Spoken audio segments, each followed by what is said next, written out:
Hey everyone, it's Janet with the Daily Digi, and today I'm here with you for a photo editing video tutorial. And I love photo editing and I love Lightroom and I've loved teaching Lightroom. In fact, I'm going to be getting ready to offer another editing class coming up shortly, so keep your eyes and ears open for that. But I love to show people what can be done with editing because it can make such a difference. And honestly, editing isn't that hard. You can get really picky about it and spend a lot of time on it, but the overall techniques aren't that complicated, and it just takes a lot of practice and a lot of work.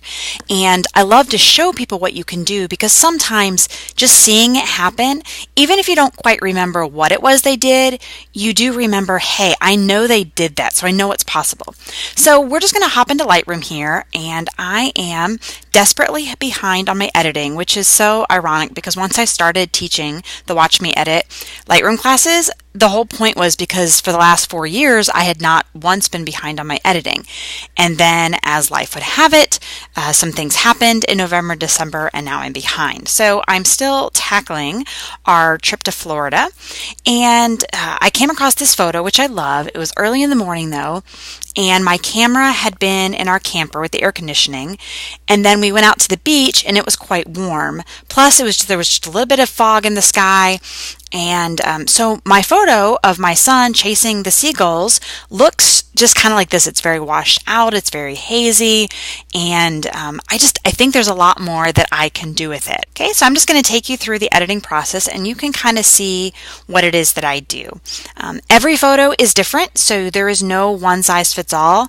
That's why, although I do use some presets, I don't use a lot because presets are usually designed to work really well on the test photos, but then if you try to apply them to your own photos, they don't always work as well. And so I'm just going to approach this photo for what it is, and although you can use similar techniques on other photos, it's always going to look a little bit different. So the first thing I do with all my photos is I do noise reduction on them. And I usually start that way just because it kind of helps me see the overall picture. And I shoot in RAW, so you'll see my settings might be a little bit different if you shoot in JPEG, but I'm going to go down and first work on my noise reduction. And I usually do this, the luminance slider, and I usually do it to around somewhere between 45 and 50. So I'll just leave it right there at about 50.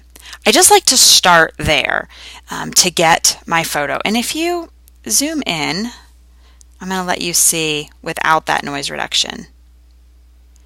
And it's a little grainy.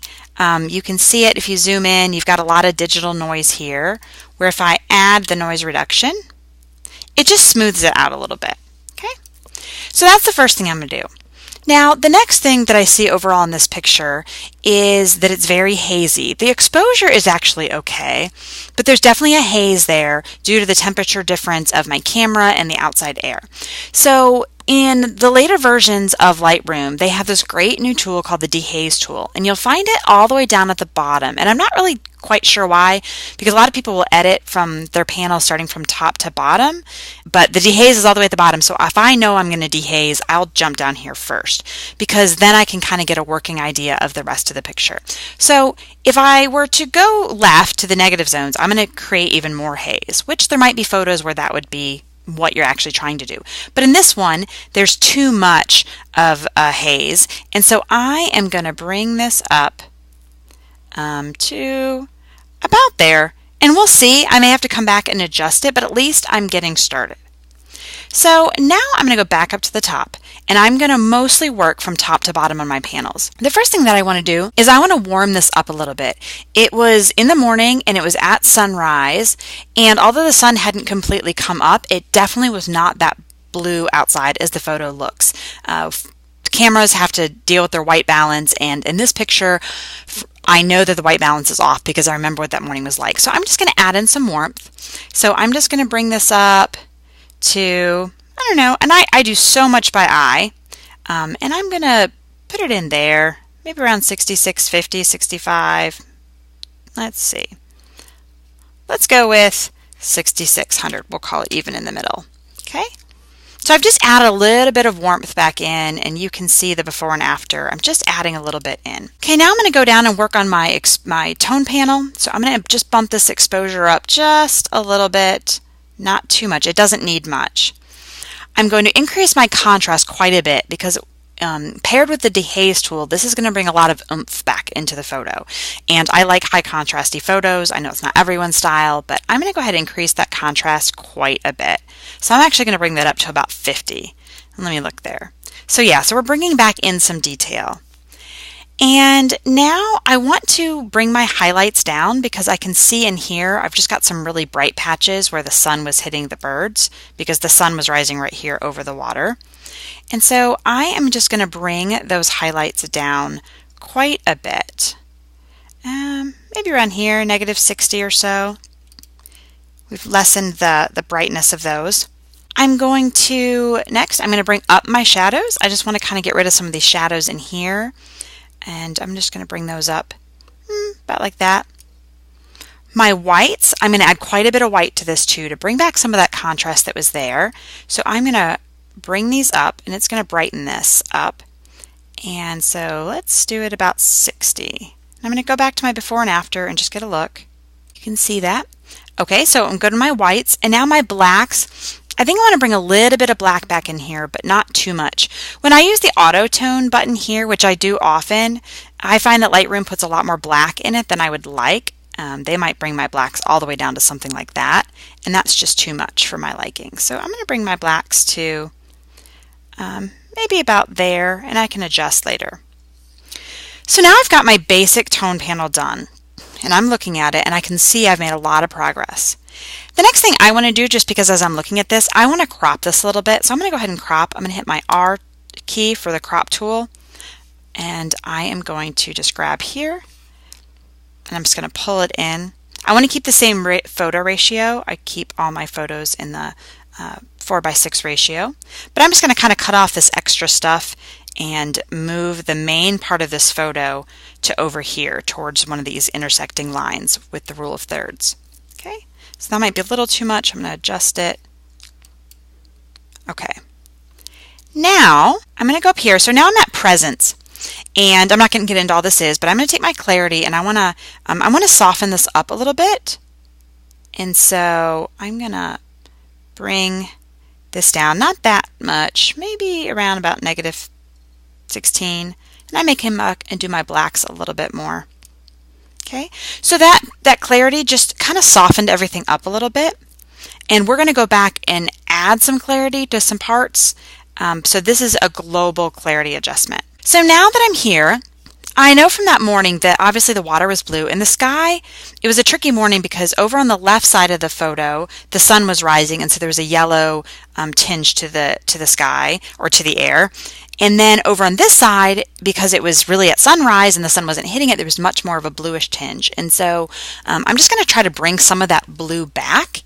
And so I'm going to use my luminance sliders here, and I'm just going to take my blue and I'm just going to grab it down and just bring some of that blue black back in, the blue back in. And you can see that it's brought the blue where it should be in the water versus all over. When we did the overall white balance adjustment here, we brought the whole thing kind of back to natural. I kind of looked at the sand to gauge how far to bring it down. But then on this part with the luminance, I wanted to bring blue back into the water. Okay. So now we're here, and I'm not going to do anything else with the hue and saturation. I think the saturation's okay. I want to keep it fairly natural. If anything, I could bring a little bit of orange down out of his hair. It's just the way the sun's hitting it. So I don't want to do too much because that really was what the morning looked like. But I'm going to pull it down. You'll see I just clicked on this, and then I clicked on his hair, and it's going to pull whatever colors it sees in there, which is orange and yellow. So click done there. Come back out. Okay. So now I'm going to keep moving down. I'm not going to do anything with split toning. I leave the default sharpening on that Lightroom does. We already did my noise reduction. I will do a lens corrections. Now I shot this with my Tamron 70-200, and so for some reason Lightroom doesn't recognize it. Even when I click enable profile corrections, it just says make none. But if I tell it it's a Tamron, it can then figure out what it is. So that just Lightroom's basically adjusting for the camera and the lens and the various distortions they make. So now I'm going to go to my vignette, and I usually add a vignette. Now on this one, because the subject is so far off center, I'm not going to add as much as I normally would, because you can see, I'm exaggerating right now, you can see how it's pulling in too close to him. So we're going to do a little bit more than that and a more localized adjustment. But for now, I'll at least bring in about that much. Okay, I'm not going to do anything with these, and I'm not going to do anything with the camera calibration, and we already did the dehaze, okay? So now we have done our global edits, and you can see what this looks like. And I could just leave it like that, but I'm going to go touch up a few more things. So I'm going to come back up here to the top, and I'm going to use this button here, which is called a graduated filter. And what that means is you can apply an effect to your photo in a graduated amount. So it'll start out strong and then it'll slowly weaken so that it blends right in. And I use this for all sorts of things. But for this one, I'm going to try to bring back in some of that yellow that was really there. I took the yellow out before because I was trying to bring some of this blue in the water back, but there really was that yellow light coming from over on the left, which we saw in my son's hair and how it was hitting. So I'm just going to bring a little bit of it back with this graduated filter. And so I'm going to take my temperature slider and I'm just going to move it back. Actually, I need to move it the other way to about there, 30 or so. Let's see. And I'm just going to pick a point. So at this time of day, the sun was probably right about here at this time. So I want to be good about the angle that I pull this from. In fact, I'm going to zoom in a little bit on my son and see. Yeah, you can see how the bottom of his hair, let me zoom in even more for you.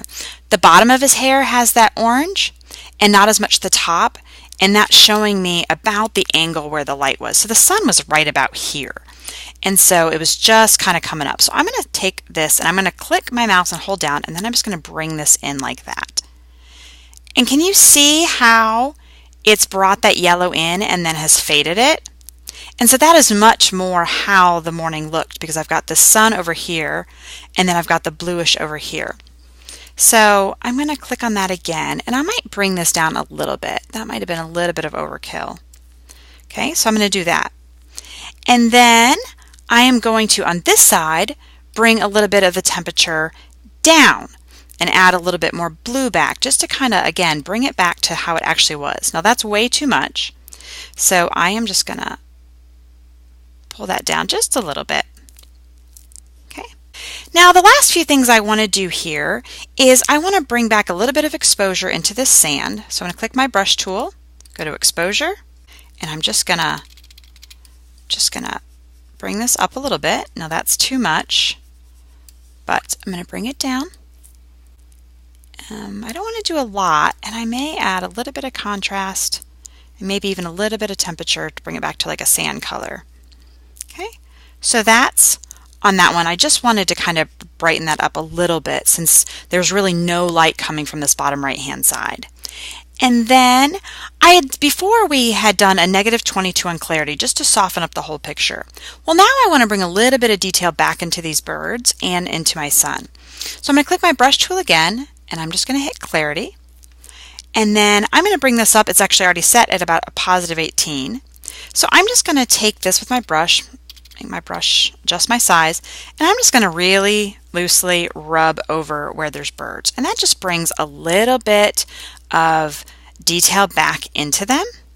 And so you can see that it brought, let me undo that, undo add brush stroke. Let's see, wait for it to come back. So it just brings a little bit of extra clarity, really. It kind of makes those pop a little bit more.